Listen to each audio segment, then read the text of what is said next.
Bonjour, bonsoir, je suis contente de vous retrouver. J'espère que vous allez bien. Aujourd'hui, on va parler des poumons, on va parler de respiration. Je suis bien contente de le faire. C'est une thématique que j'aime beaucoup, pour laquelle j'ai beaucoup d'intérêt. Et on va le faire avec un collègue, avec un urgentologue, avec le docteur Alain Vadeboncoeur. Bonjour Alain, ça va bien? Salut Denis, ça va bien toi?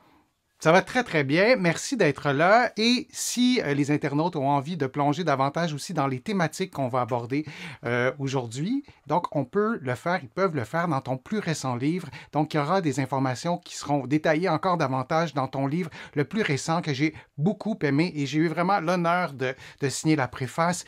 Ton livre s'intitule Poumons, du premier au dernier souffle. C'est un excellent bouquin, je vous le recommande et vous pourrez recueillir à travers ce livre-là des informations qu'on vous aura données aujourd'hui. Vous pourrez aller plus en profondeur. Tu es urgentologue, Alain.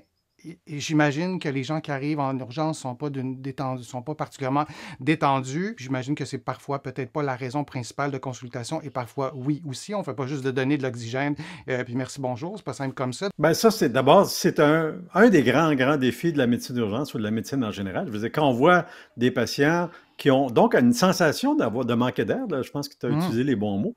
Tu sais, les gens vont rarement, des fois ils disent que mon cœur va trop vite, ça arrive, mais la plupart du temps, ils vont parler de palpitation. Pour la respiration, c'est rare qu'ils vont dire, mon Dieu, je respire trop vite, qu'est-ce qui se passe? Ils vont plus dire, je manque d'air, je suis essoufflé, ce qu'on appelle en médecine la dyspnée, donc le fait d'être essoufflé, puis il y a un paquet de causes possibles à ça.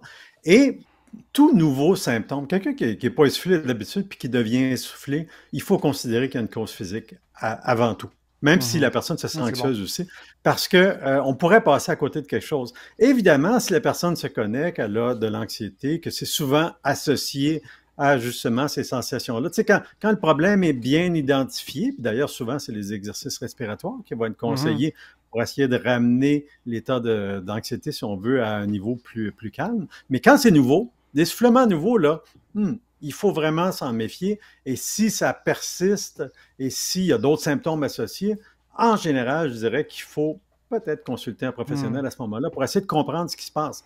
Et après, ben là, on verra, on se rassurera, mais il ne faut pas mettre, en fait, de mon point de vue, mettre sur le dos de l'anxiété un nouvel essoufflement pourrait être une erreur, à la fois pour le patient ou pour les professionnels qui vont soigner cette personne. C'est important ce que tu dis. Dans ton livre, tu vraiment évoques plusieurs problèmes, je vais mettre comme ça, on va mieux le voir, Ouais. plusieurs problèmes respiratoires. Et il y a quelques semaines, j'étais avec une patiente pour un problème de santé qui est pas respiratoire du tout. Et on s'est venu sur le sujet et elle me disait, c'est pas grave, c'est juste c'est la respiration, tu sais, c'est pas un cancer, c'est pas un... Mais la respiration, c'est quand même assez important. On respire des milliers de fois par jour. Ça fait que si on en fait un peu trop, ça peut nous causer plein de problèmes et j'ajouterais parfois même des problèmes musculaires. Parce que si votre corps génère plus d'efforts pour respirer avec vos muscles, ça risque de vous compliquer la vie. Et comme tu le disais, il faut vraiment comprendre ce qui se passe. Sinon, peut-être qu'on passe à côté d'un problème. Puis un conseil peut-être que je pourrais donner, revenez à votre fréquence respiratoire et quand on est anxieux, on ne peut pas se dire, bon, ok, je vais respirer moins vite, ça va fonctionner. Ça risque peut-être de ne pas fonctionner. De peut-être mettre la main sur votre ventre et juste d'être à l'écoute du mouvement de votre ventre, dans la respiration abdominale, et peut-être juste d'allonger un peu, juste un peu si c'est possible. Sinon, vous ne le faites pas, ça ne remplace pas les conseils d'un professionnel de la santé, ce que je vous dis là, mais peut-être juste de prendre conscience de votre respiration et essayer de l'allonger un peu plutôt que de la ralentir. Et si vous allongez votre respiration, vous allez aussi réduire votre fréquence. Ça peut être une piste, mais vous n'oubliez pas le conseil beaucoup plus important, celui d'Alain. Quand on voit qu'il y a quelque chose qui ne va pas bien avec notre respiration et on se demande si c'est physique ou psychologique, on veut avoir une réponse et parfois la réponse, c'est par un professionnel de la santé. Est-ce que tu as autre chose à ajouter par rapport à ça, Alain? Ben là, ce que tu mentionnes, c'est mon biais d'urgentologue. La Ben, responsabilité je pense d'un que c'est un bon urgentologue, billet. Je pense que c'est un c'est bon penser billet. au pire. Tu sais. Des Ouais. fois, ça peut être fatigant, mais une fois que le pire est éliminé, ben là, on se met à penser aux causes qui sont, si on veut, Mhm. moins immédiatement dangereuses. Mais Ouais. ça, c'est un biais, je te disais.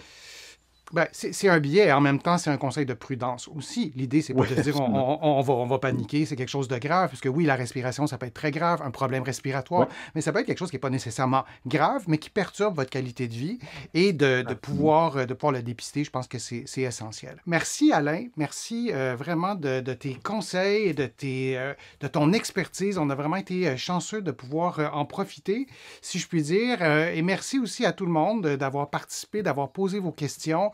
On reviendra à ce beau sujet de la respiration. Si vous voulez approfondir les thématiques qu'on a abordées aujourd'hui, je vous invite vraiment à lire le livre d'Alain Poumon, du premier au dernier souffle. Je pourrais vous en parler longtemps. J'ai vraiment beaucoup aimé ça. Vous allez pouvoir vous procurer, sauf erreur, mais vous allez pouvoir vous procurer le livre d'Alain ici au Canada partout, ça c'est une certitude, mais aussi en France, à la Librairie du Oui, Québec à édifié. Paris. Cherchez-le aussi dans certaines librairies, vous allez peut-être pouvoir le trouver. Demandez-le si vous ne le trouvez pas. Mais oui, vous allez pouvoir le trouver de l'autre côté de l'Atlantique. Merci Alain de ta participation, de ta gentillesse et merci à tout le monde de votre présence et vos questions. À bientôt.